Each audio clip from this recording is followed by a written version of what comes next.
please subscribe and don't forget to press the bell icon to get notified whenever we upload a new video. केंद्रीय वित्त मंत्री अरुण जेटली ने आपातकाल को लेकर एक ब्लॉग लिखा जिसमें उन्होंने पूर्व प्रधानमंत्री इंदिरा गांधी की तुलना हिटलर से की है। जेटली ने ब्लॉग के जरिए आरोप लगाया कि इंदिरा गांधी ने आपातकाल लागू करके सभी मौलिक अधिकारों को रद्द कर दिया था।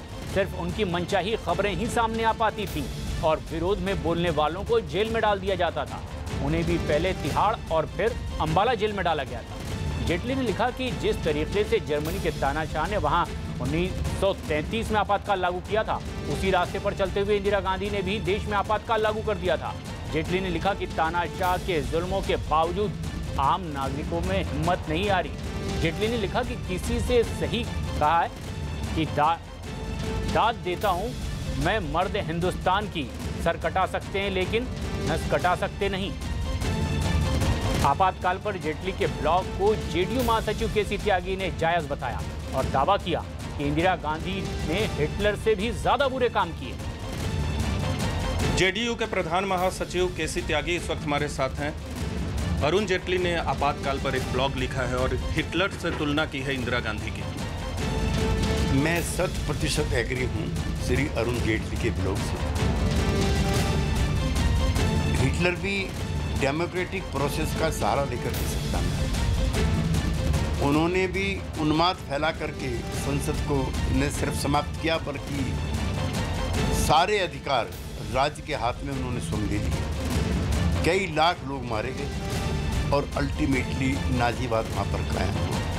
श्रीमती गांधी भी इन्हीं मंसूबों के साथ सत्ता में आई थी। वो डायनेस्टिक सक्सेशन के जरिए संजय गांधी को स्थापित करना चाहती थी। उन्होंने प्रेस की आज़ादी खत्म की, कई लाख लोगों को जेल में डाला और विपक्षी दलों के नेता और कार्यकर्ता के साथ बदतमीजी और बदसलूकियां कराई पुलिस से। बिहार की राजधानी पटना में कुछ लोग एक रस्सी की मदद से एक बच्चे को पेड़ पर बांधकर पीटने लगे। पिटाई कर रहे लोगों ने नाबालिग लड़के पर दुकान से मोबाइल फोन चुराने का आरोप लगाया और उसी रस्सी की मदद से पेड़ पर बांधकर एक डंडे से उसकी पिटाई शुरू कर दी। पिटाई के समय बच्चा रहम की गुहार लगाता रहा। पिटाई कर रहे आदमी पर बच्चे की गिड़गिड़ाने का कोई असर नहीं पड़ा। यहाँ कोई देखे वाला नहीं भैया। बच्चे को पीट रहे आदमी के साथ खड़े लोग उस पर चोरी हुए मोबाइल के बारे में बताने का दबाव बनाते सुनाई दिए। बताओ कहाँ है मोबाइल। आरोपी की पिटाई के बाद बच्चे को नजरबंद कर दिया गया, जिसकी जानकारी मिलने पर पहुंची पुलिस ने पिटाई करने वाले आदमी को हिरासत में लेने का दावा किया और बच्चे को उसके चंगुल से छुड़ाकर थाने ले गई। मुंबई के पास डोंबिवली में लोग अपने बच्चे को गोद में उठाकर ले जाने लगे। भारी बारिश के बाद सड़कों पर जल जमाव होने के बाद स्कूल गए बच्चों को लेने के लिए उनके घर वाले वहां पहुंचे थे, क्योंकि भारी बारिश की वजह से सड़कें पूरी तरह से पानी में डूब गई, जिससे सड़क के दोनों किनारे पानी भर गया था। रास्ता किस ओर है इसका अंदाजा लगाना भी मुश्किल हो गया, इसलिए स्कूलों को बंद कर अब वहां से बच्चों को लाने के लिए उनके घर वाले स्कूल पहुंचे थे। पानी भरने की वजह से सड़क पर चल रही गाड़ियां, बाइक पानी में डूबे दिखाई दी।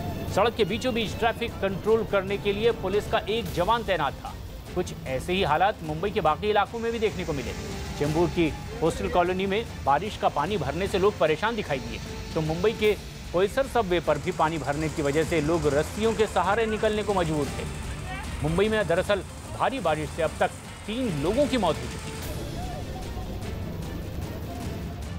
आतंकी अमरनाथ यात्रा को निशान बनाने की फिराक में। सूत्रों के मुताबिक अमरनाथ यात्रा को निशाना बनाने के लिए जैश ए मोहम्मद और हिजबुल मुजाहिदीन जैसे आतंकी संगठन मिलकर आत्मघाती हमला करने की फिराक में हैं। यूपी के इलाहाबाद में एलपीजी सिलेंडर से एक कार में गैस भरते वक्त अचानक आग लगने से कार जलकर राख हो गई। यूपी के नोएडा के सेक्टर 123 में डंपिंग ग्राउंड न बनाने के ऐलान के बाद कूड़ा ग्रेटर नोएडा के खोदना खुर्द गांव में डाले जाने की जानकारी मिलने पर किसानों ने पंचायत कर इलाके में कचरा डालने का विरोध किया।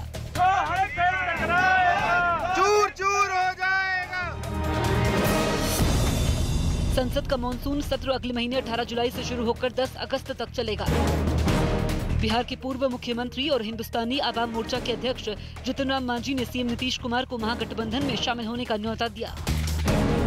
दिल्ली में राष्ट्रपति भवन में सेशल्स के राष्ट्रपति रेनी फाउरे के स्वागत समारोह के समय गर्मी की वजह से गिरे एयरफोर्स के एक जवान का पीएम नरेंद्र मोदी ने हालचाल लिया। कठुआ रेप मामले में जम्मू कश्मीर पुलिस की क्राइम ब्रांच ने न्यूज 18 से दावा किया है कि नाबालिग बच्ची का रेप और हत्या करने से पहले उसे नशीली दवाएं दी गई थी, जिससे वो बेहोश रहे और शोर न मचा सके। क्राइम ब्रांच ने यह दावा दिल्ली की फॉरेंसिक रिपोर्ट के आधार पर किया है, जिसमें इस बात का जिक्र है कि कम उम्र की बच्ची को खाली पेट रखा गया था और उसे चरस और नशीली दूसरी दवाएं दी गई थी, जिससे लड़की कोमा में चली गई थी। क्राइम ब्रांच इस रिपोर्ट को पठानकोट की जिला अदालत में भी पेश करेगी। दरअसल बचाव पक्ष ने यह दलील दी थी कि अगर जबरन कुछ हुआ होता तो बच्ची ने शोर मचाया होता। अब इस रिपोर्ट के आधार पर केस में जम्मू कश्मीर पुलिस का पक्ष और मजबूत हो सकता है।